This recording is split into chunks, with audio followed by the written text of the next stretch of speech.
everyone, welcome back to Just in the Nick of Crime, where we dive into the stories behind the headlines. Y'all, it has been a while. I think it's probably been like, a couple months since I've done one of these, but we're back. We're here to break it down. And a big shout out, as always, to my mod squad, both on TikTok and here on YouTube. I appreciate you guys. Y'all are the backbone of this community, helping to keep it safe and thriving, keeping everything respectful. If you are new here on either platform, go ahead and just smash that follow button, smash that subscribe button, make sure that notification bell is hit so you never miss out on the twists that we are about to uncover. And again, on TikTok, let's see where we're at. We're close. Let's see if we can aim that to 10,000 likes. We're at 7,500 almost. That would really help me out. Let's make that happen. Now, before we begin, we have a few things that we're going to be talking about. One of the cases that I've been talking about lately that I still don't feel, I think it's getting a lot more traction, is Sudiksha Konanki, and I don't think it's getting enough traction, so we're going to talk about that. I've not really gone into a deep dive on it here on YouTube yet. On top of that, we'll talk about the latest with Kanye, with Diddy, because there are some developments there. A lot since last time I was on here, but we'll talk about the latest. And then I might throw in a couple other things here for y'all as well. But before we begin, I got to do some announcements, That's just, we got to do it. So that being said, y'all, you guys know that I cannot do this without promoting my books, or at this point, book, because I have sold out around Christmas of both of the other titles. I had a bunch of boundaries left over. And so on TikTok Shop, on my website, they are the cheapest they have ever been. They're literally my cost, because I'm just trying to move them all out so I can then do a new order and have everything like with the proper amount of inventory, things like that. So if you would like a signed copy of Boundaries, hardcover or soft cover, go to either one of those and order it. They are very, very cheap. I think I marked the hardcover down to $14 or $16.95 and the soft cover down to $9.95. So very, very cheap. And if you are no contact, whether in contact with a family member or just want to teach your kids boundaries, this is definitely the book that you need to have. The next thing I want to talk to you about is Substack. So I am on Substack now. And you guys probably, if you've been watching on my shorts or on my TikTok videos, you've seen me say, hey, follow me on Substack, follow me on Substack. So let me tell you what it is. And also a lot of people are asking, what the hell is Substack? Well, Substack is basically like a blog crossed with a newsletter, crossed with like an email thing. And so what I can do like in a minute and 30 seconds on these videos that go on, TikTok, Shorts, Instagram Reels, I can give you guys the nuts and bolts of what's going on in the story. But on Substack, I can actually break it down with a lot more detail and a lot more thought. And I try to keep them under a 5-minute read. For y'all, it is free to join. You can. There is a paid option if you want to support the content. If you don't have to, the news will always be free. I've really been enjoying doing it. It's been great. And I think that y'all would like the stories too. So go check it out if you haven't. And if you are watching, by the way, this on YouTube either now or later, for TikTok, you can go through my TikTok shop to get to the book and through the link in my bio to get to Substack.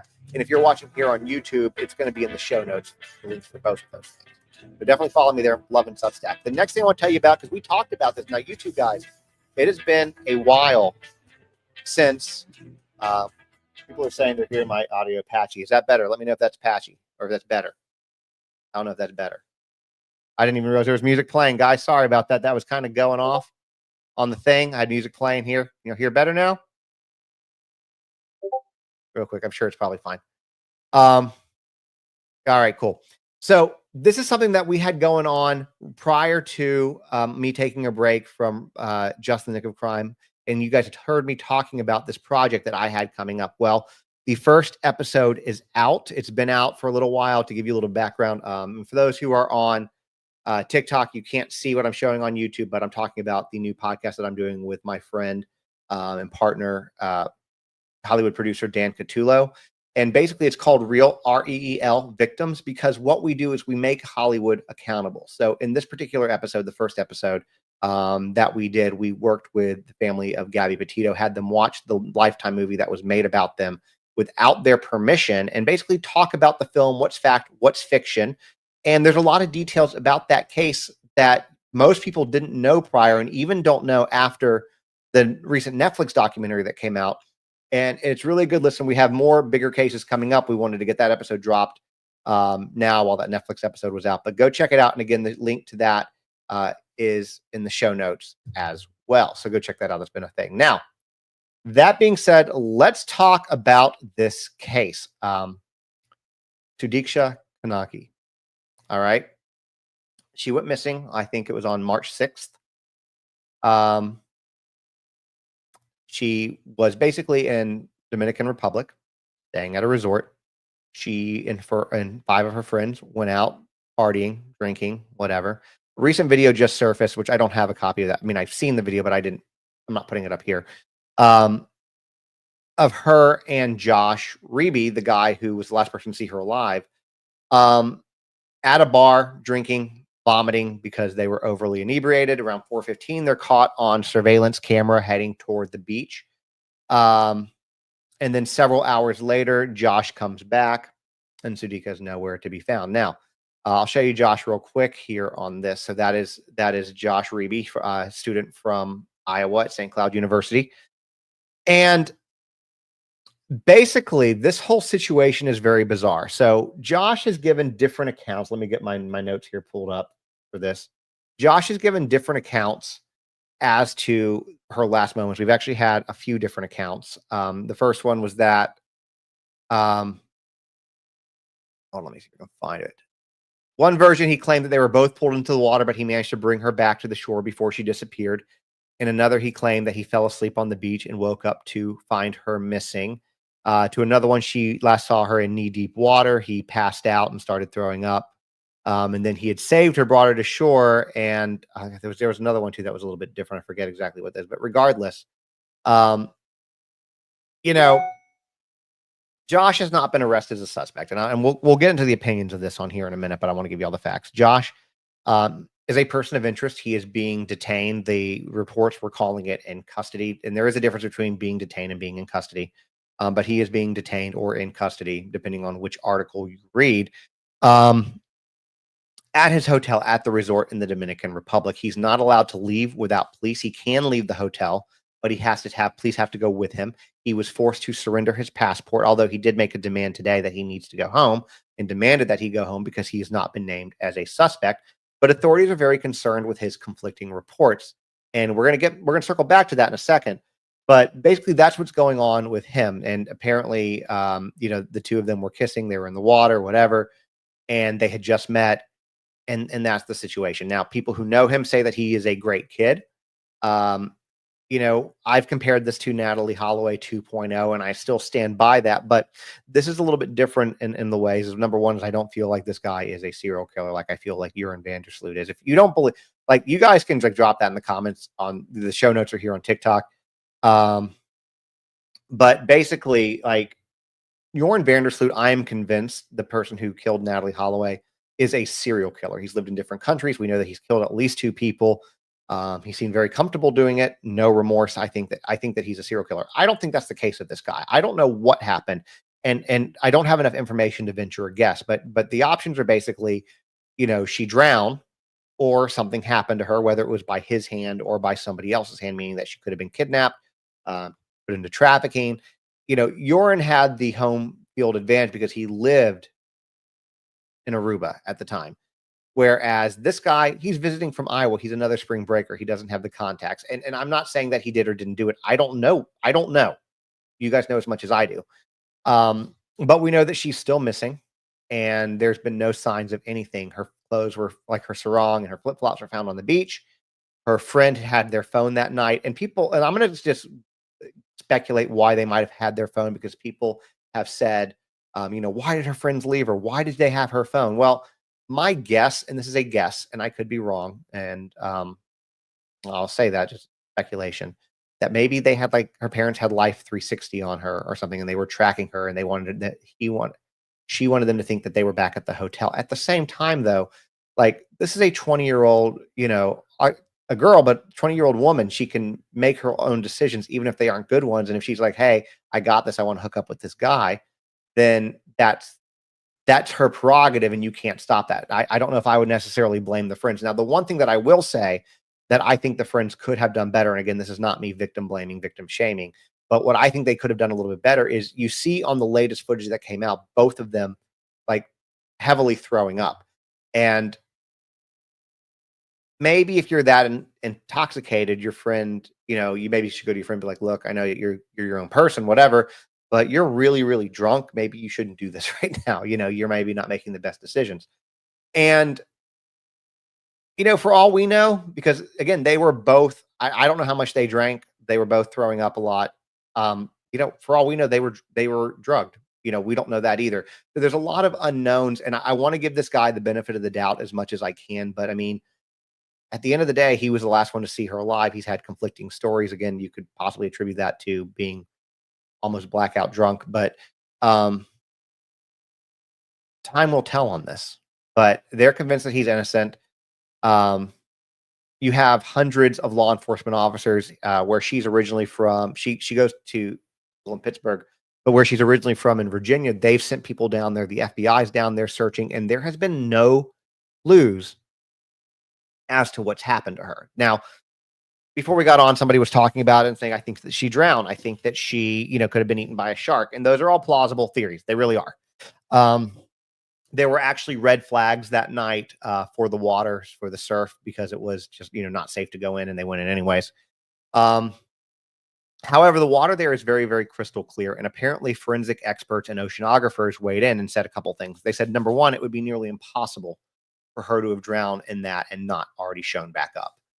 That there were tourists that had disappeared, and I haven't read too much into this, so I just know basically on passing. But there were tourists about a month ago or so that were there, no foul play. They drowned, they washed back up, and it was pretty quick, like within 48 hours. Now we're like 11 days into this. Now the other thing that I learned, which I did not know until I started talking about this particular case, is that apparently sharks don't like human meat. So even if she was attacked by a shark, there would still be pieces. I hate to sound so insensitive about it, but there would be remains left, I guess, is maybe how we could say that. That's a little bit better. Now, the thing is, when you're looking at a country like Dominican Republic, they are heavily reliant on tourism and somebody going missing, somebody getting murdered, somebody being trafficked. All of those things aren't good for business. So typically speaking, at the very beginning of this, they were trying to write it off as drowning and call it what it is. And I've had people argue with me in comments on that, saying, you don't understand. Like, no, I do understand. And I know the Dominican Republic media can often be not the most reliable because of that. And so, because they so heavily rely on tourism, and I get it. They don't want people to not come there because of what's going on. So at this point in time, here's what I can tell you. His passport has been surrendered. He's not allowed to leave the hotel without police escort. He's not allowed to leave the country. And he's named a person of interest, but not a suspect at this point. So that's what I can tell you about this. And every day we learn a little bit more information. There's another piece to the puzzle. But it almost seems like she just vanished into thin air. And I don't know if it was a tragic accident or if something nefarious happened to her. But you know what? Listen, you're watching this now, watching this later, drop your thoughts about it in the comments. Let me know what you think. Especially on, if we're talking for YouTube right now, I read every one of your comments. I might not be able to respond to all of them, but I typically read every single one of them when they come through. And would love to know what you guys think. So let's talk about next, Kanye.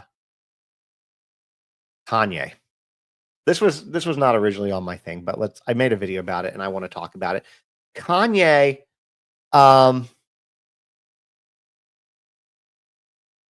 Kanye's a problem, y'all. And I know I shouldn't be giving him attention. I know I shouldn't be talking about him, but it's like watching a train wreck. You just can't look away. You have to watch it. You have to know the details because it's such a mess. And here's the thing I'm going to say before I get into Kanye. We know that he is manic. We know that there are mental struggles there. But one thing that mental struggles don't make you is a racist or an anti-Semitic or any type of prejudice. They don't make you. You're already that way. Now, it might make you a little bit more vocal on it. It might make you take other actions on it, but it doesn't make you that way. And so here's kind of what's happened, what's going on with this situation, because it's very interesting, I think. There's a couple things I'm going to show you here. So the first thing I'm going to talk to you about is what's going on. And I'm not going to name the name because I don't want to give him a song or give his song like any press here, but he just released a new song featuring Diddy, which he billed as Puffy, featuring Diddy, who we're going to talk about in a minute, and featuring his daughter, Northwest. Now, Kim did not want North to participate in this at all. And apparently the way that custody works with them is that if one parent wants to do something and the other one doesn't, they have to get it mediated by the attorneys. So they went to the attorneys, they got it mediated. I'm not sure if, I'm sorry, if he showed up, but I know she did. His attorney was at least there. And ultimately what they decided was that she would not participate in this track. And he went ahead and did it anyways. And he dropped this track. She's very upset about it because, number one, Diddy's on there. This is, I think, a very young child. And it went against what they said. And he tweeted out about this, that basically the man makes the final decision. That's what he said. We know that he's also very misogynistic. The man makes the final decision. He did it anyway. So because of that, she is now strongly contemplating, I don't know if she started the wheels in motion for this or not, but strongly contemplating removing him, basically taking away all custody, stripping him from all custody. Apparently he doesn't see his kids very much anyways. I know a couple months ago when I did a video on him, he had not seen his children in 9 months. He might talk to them or whatever, but he hadn't seen them. And then there was an event that he wanted them to go to, but it was a bunch of like swastikas at that event. And so she did not want her kids there. So anyways, that's kind of what's going on. So she's looking to strip him of all parental rights, which honestly, look, and here's the thing. I don't like either one of them. Kim K is her own set of problems. Kanye is a bigger problem, in my opinion, but at least she's trying to protect her kids to some degree. But this is the person that you chose to get involved with, and that's kind of the situation. So that's the first thing I want to talk about. Now the next thing I'm going to show you is this. I'm going to make this bigger, and if you are watching on TikTok, you can't see what I'm showing, but it was in the Kanye video I did, so you can see it if you want to there. But this is basically what he is doing. He is putting together a casting call, if you will, for a new video that he wants to do. And you can read what it says here. It says, he's putting together Hooligan, blah, blah, blah, #1 song. He wants all males, no fat people, skin complexion of Sean Combs, either same skin complexion or darker, shaved heads or must be willing to shave your head if you are approved, and must be comfortable wearing swastikas. So that is his latest casting call. He's really leaning in. He's really leaning into this whole 1930s, 1940s Germany thing, not realizing that he would have been rounded up and put in a camp as well. It's very interesting to see him do this because it's such a symbol of white supremacy. And for him to be, we know that he's unwell, but even so, he's really, really disturbed. Somebody asked a really good question on TikTok. Why is he not against Diddy if he is for the children? It's a good question, because let's talk about that real quick before we get into Diddy. Because he and Diddy were actually on the outs, and he very recently started posting in support of Diddy again, and went and saw Diddy and put him on the song and all that kind of stuff. So it's very interesting that you bring that up. I think it's a very good question, a very interesting talking point, to be honest with you. Now, that being said, let me take this down here. And let's talk about this guy. All right. There's a lot going on. There's a lot, guys. A lot going on with Diddy.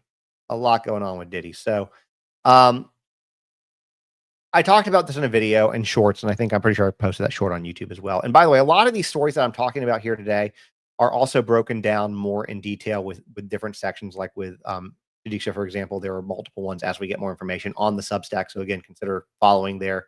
It's free, and I'd appreciate it. But for Diddy,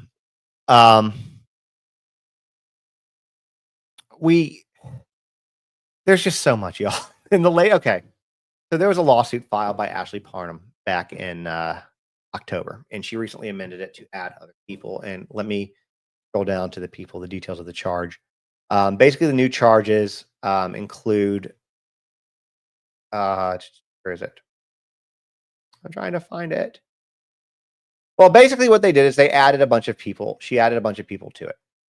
Jaguar Wright, Drewski, Odell Beckham Jr. are some of them. Basically saying that they participated in a gang, we'll call it assault. You know what I'm talking about. And Jaguar Wright was also named in that. And Jaguar Wright's an interesting name because if you've been following the Diddy saga, you know that Jaguar has been one of those people who has been allegedly exposing the corruption, exposing what's going on, right? That's supposedly what's been going on. So Jaguar was a very interesting person to be named, but let me give you the responses of people. Okay. So Drewski, who's a comedian, his real name is Drew Desbordes. I think I'm saying that wrong. He is vehemently denying the allegations, stating that in 2018, when this event allegedly happened, he was not yet a public figure and still living at home, making the claims against him outlandish. He expressed his disbelief and frustration over the accusations. Odell Beckham Jr. Responded on social media, expressing frustration and confidence that the truth will clear his name. He conveyed his disbelief over the allegations and maintained his innocence. Diddy, of course, said that he was innocent. They do the same copy and paste every time. But Jaguar Wright's the one let's talk about now. She has not made a public statement on this, even as of yet. And this came out like last week. And what's very interesting about Jaguar Wright is I don't know whether she is innocent or not, complicit with all this stuff. I don't know. There's no way for me to know, right? I wasn't there. What I can tell you is that Jaguar did go on social media and say that, hey, during these dates when this happened, I was incarcerated. So I couldn't have been there. And that's true. And I'm going to put a pin in that and come back to that in a second. But at the same time, Jaguar has been exposing a lot of corruption. She knows a lot of details, things like that. Some of things a lot of things that she has said have been accurate so far, and some things have not been accurate. It really kind of is hit and miss. And so sometimes people are wondering why. How does she know all this information? Well, according to Ashley Parham, Jaguar Wright is being accused of trafficking. All right. And I'm just going to play devil's advocate here. Again, I don't know whether she's innocent or she's not innocent. That's not for me to determine. But you don't have to be present in the moment to be the person that trafficked that person there. And I think if you look at Jeffrey Epstein and Ghislaine Maxwell was not at every event that Jeffrey Epstein participated in, but she did arrange for a lot of things to happen. And again, I'm not saying that that's what's happened with Jaguar, but I'm just playing devil's advocate here, saying, okay, I can see why she's being accused for trafficking, and her being in jail wouldn't necessarily matter in certain situations. But, we don't know. We don't know. And we know that one victim has already, who allegedly was 13 when it happened, has already dropped a lawsuit when Jay-Z came after them pretty hard. And Jay-Z is now going to sue for reputational damage, I think, to her and the attorney that pushed it. So it's very interesting to see how this plays out. But Diddy was also given additional allegations, right? He was charged with forced labor. So that's kind of an interesting thing, basically saying that he forced people in, federal crimes. It's new things. He, of course, pled not guilty on it. The other things I can tell you, he is requesting a sequestered jury, meaning that he wants have the jury people questioned individually. He wants it done this way, I guess, to try to minimize public, I don't know, outcry, public image, whatever you want to say for him. I think his image is already shot, but whatever. But because it's high profile, he wants to basically scrutinize them and have his team scrutinize them. But here's the thing, guys. It is March 17th, and they want to start jury selection on May 5th. We are a month and a half roughly away from this. So, it's going to be very interesting. But yeah, and this is something that I did break down on my Substack as well, by the way. But think about it. He's had, I don't know, dozens of lawsuits brought against him. We know that there's more probably going to still come. He maintains his innocence, but he's ready to get this thing going, getting it moved on and move on with his life, whatever that's going to look like. Now, there are a couple things I didn't plan to talk about today, but I think I'm going to talk about them anyways. For my TikTok people, we're talking about this guy. And for my YouTube people, we're talking about Luigi because you can say it on YouTube. So the Luigi saga has been interesting. And I post videos, and the videos don't really go very far because even when I don't say his name, I feel like somehow they know. But Luigi's saga is very interesting. So he's pled not guilty to all of his charges. But the latest thing, TikTok, I've done a video on this, but for YouTube, the latest thing is that his attorneys are arguing, his attorney in Pennsylvania specifically is arguing that the search, seizure, detainment, arrest were all illegal. And the reasons for that is they're saying that apparently he was a suspect 20 minutes before anybody told him he was a suspect. They never read him his rights. They conducted the search improperly, the seizure improperly, the arrest improperly, and therefore it should all be thrown out. And then today, Thomas Dickey, same attorney, said that so Luigi's DNA was collected, but the way they collected it was they took him to the police station, they gave him a drink and a snack, he took those, and that was for his DNA to get his DNA. And so Thomas Dickey, which I think is a love or hate Luigi, I think that this is a brilliant move on the attorney's part. But basically, the attorney is saying all of this stuff needs to be thrown out because this was all done illegally. It's not right. But because this food and drink that they gave him at the police station was for investigative purposes, it needs to be thrown out too. And if he's successful in that, if it's proven that rights were violated and they're able to basically get rid of this evidence, so anything that was seized from the journal, which he also talked about them calling it a manifesto to basically hurt his public image. That was the word I was looking for earlier, public image. That's also another issue. But things like that journal, the license, any cash, anything that he had on him, weapons, etc., would be thrown out. And that's going to make a much more difficult case for anybody. For anybody. So that's very interesting to see how this plays out. I am still going to follow it. I'm definitely writing about it on Substack whenever we do that because, again, it's Instagram. The videos do well. Here they do fine on YouTube Shorts, but like on TikTok, they just plummet, absolutely plummet. So you guys aren't seeing them; they're definitely being suppressed. Very interesting, but that's kind of what's going on with him in the latest saga with him. And now the next thing I want to talk about, because this one's been one that I've kind of been working on, and you might have even seen the videos. And if anybody's watching this is in LA, I can give you all some details. I think there's going to be a rally if you want to do this. Let me get my details pulled up here. Bear with me. Here it is. All right, talk about the Menendez brothers real quick. Sorry. Talk about the Menendez brothers real quick. So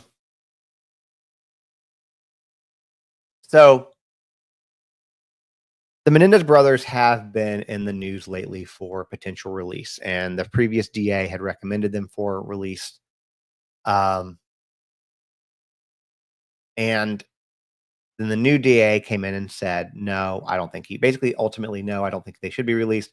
Then recently gave a press conference, said there is a path to parole, a path to release, but it's going to take A, B, C, D. When you look at the Menendez brothers, there's been new evidence come out to show that they were abused by their father. That doesn't justify what they did, but it might justify how long they spent in time in prison. Like you do that. There are other options. You could have, but Gypsy Rose didn't get that long, and these guys probably shouldn't either. And Gypsy Rose was a lot more violent, I think, but that's just my opinion. But basically, Gavin Newsom, the governor of California, has entered into an independent parole inquiry that's going to take about 90 days. So I think it's June 12th, we're going to know about it. That basically he's going to look at the risk of the brothers, what they've done while they were in prison, how they've been, et cetera. And he will ultimately make a decision on whether or not he believes that they will be released. And I think that that's ultimately what's going to happen. But I don't know. We'll see. But if you want to go to a rally in LA, there's going to be one on Thursday in the morning at the Fultz Criminal Justice Center. If you want to go, a lot of the family will be out there. And talking about the family real quick, there's 24 family members who support the release of the brothers, Lyle and Eric Menendez. And there was, keyword was, one that didn't. And the reason I use past tense is apparently that individual was an uncle and he died. So now everybody who is alive in the family supports and is advocating for the release of the brothers. And to me, that speaks volumes. So I don't know. We're going to see what happens, and we're following that one pretty closely as well. But if anybody wants to go to that, you're in LA, you can go do that. You can go do that. Might be fun. Might be interesting. Go live if you have the ability to do. Anyways, that's what I got for today, guys. This was kind of shorter than usual, but I appreciate y'all tuning in to Just in the Nick of Crime, right? Hope you enjoyed this episode. Make sure to hit the like button, of course. Make sure to subscribe if you're watching on YouTube. If you're watching on TikTok, jump over to YouTube and subscribe, because we're trying to do that. And huge thanks to my mods, as always, for keeping everything running smoothly. And don't forget to check out Real Victims and follow me on Substack. Again, the links to both of those are in the show notes. And until next time, guys, stay safe, stay curious, and as always, keep questioning the headlines. Catch y'all in the next one. Bye, y'all.